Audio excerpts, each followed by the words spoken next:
வாழைத்தண்டு கறி பண்ணியிருக்கேன்னா இது எப்படி பண்ணேன்னு காட்டுறேன், வாங்க வீடியோக்குள்ளே போகலாம். நான் வந்து உடம்புக்கு ரொம்ப நல்லதான நல்ல ஃபைபர் இருக்கிற வாழைத்தண்டு பொரியல் சொல்லித்தரேன். வாழைத்தண்டு கறி நான் எப்படி எங்கள் ஆற்றுல பண்ணுவேனோ அதே மெத்தடில் உங்களுக்கு சொல்லிக் கொடுக்குறேன்.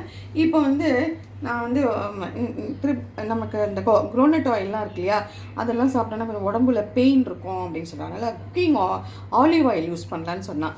அதனால நான் வந்து இப்போ வந்து இந்த மாதிரி ஆலிவ் ஆயில் வாங்கி வச்சுருக்கேன். இதுதான் நான் வந்து இப்போ 1 ஸ்பூன் ஆலிவ் ஆயில் இதில் விட்டுருக்கேன். பூண்டு வந்து தோல் எடுக்காமல் அப்படி சதைச்சி வச்சுருக்கேன். கடுகு வந்து எப்போவுமே நான் பொரிச்சு வச்சுருப்பேன், அதை அப்புறமா நான் போடுவேன். இப்போ வந்து இந்த பூண்டை வந்து இதில் சேர்த்துக்கலாம். இப்போ பூண்டை வதங்கிடுத்து இந்த வாழைத்தண்டை வந்து நார் இல்லாமல் மஞ்சப்பொடியில் போட்டு வச்சுருக்கேன். இதை புழிஞ்சு இதில் போட்டுருவேன்.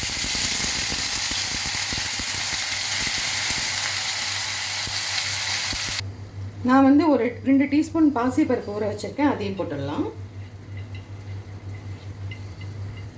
தேவையான அளவு உப்பு, 1/4 டீஸ்பூன் வந்து சாம்பார் பொடி எடுத்து வச்சுருக்கேன். இது சாம்பார் பொடி போட்டால் டேஸ்ட்டாக இருக்கும்.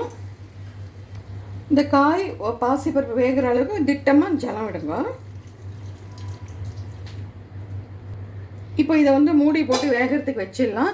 லாஸ்ட்டில் வந்து தேங்காய் பூ போட்டு உங்களுக்கு பிளேட்டிங் காமிக்கிறேன். இப்போ வந்து பாருங்கள், நம்மளோட வாழைத்தண்டு கறி வந்து ரெடி ஆகிடுது. இப்போ நான் வந்து கடுகு ஏற்கனவே நான் மொத்தமாக பொரிச்சு வச்சுருக்கேன், அதையும் போட்டுட்டு இந்த தேங்காய் பூ துருவி வச்சுருக்கேன் பார்த்தீங்களா, இதையும் போட்டு நம்ம கலந்து விட்டுறோம். இந்த வாழைத்தண்டு வந்து நம்ம பச்சையாக பாசிப்பருப்பு சாலட் மாதிரி பண்ணி சாப்பிட்டோம் அப்படின்னா நல்லா உடம்புல இருக்கிற நீரெல்லாம் வெளியே போகும். அதே சமயத்தில் வந்து இந்த பிளாடர், கல், அடைப்பு இதெல்லாம் சொல்கிறா இல்லையா, அதுக்கெலாம் ரொம்பவே நல்லாயிருக்கும். இந்த மாதிரி பொரியலாகவும் நம்ம கறியாகவும் பண்ணி சாப்பிட்லாம். நான் போட்ட இந்த வாழைத்தண்டு கறி உங்களுக்கு பிடிச்சிருந்ததுன்னா லைக் பண்ணுங்கள், ஷேர் பண்ணுங்கள், ப்ளீஸ் சப்ஸ்கிரைப் பண்ணுங்கள். Thank you, bye, take care.